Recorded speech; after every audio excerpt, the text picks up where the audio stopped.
നമ്മളെ നല്ല ബന്ധങ്ങളൊക്കെ പകരാൻ ചിലപ്പോൾ ഇതൊരു കാരണമായിരിക്കും.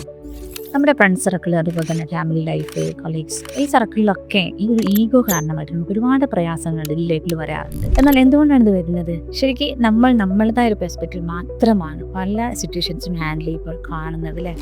ശരിക്കും ആ ഒരു എമ്പതോടുകൂടി അല്ലെങ്കിൽ അവരെ ആ കണ്ണിലൂടെ കാണാൻ നമുക്ക് പലപ്പോഴും സാധിക്കുന്നില്ല. അതുകൊണ്ട് നമ്മളാണ് ശരി എന്നുള്ളൊരു നിലപാടാണ് നമ്മൾ എപ്പോഴും എടുക്കുന്നത് അല്ലേ?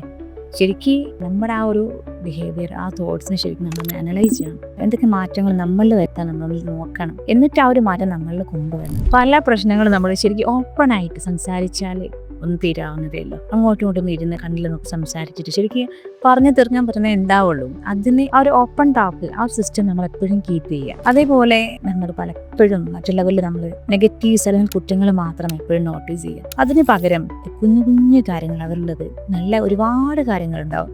അത് നോട്ടീസ് ചെയ്ത് അപ്രീസിയേഷൻ കൊടുത്തുകൊണ്ട് ആ ഒരു ആറ്റിറ്റ്യൂഡോട് കൂടി നമ്മൾ മുമ്പോട്ട് പോവുക.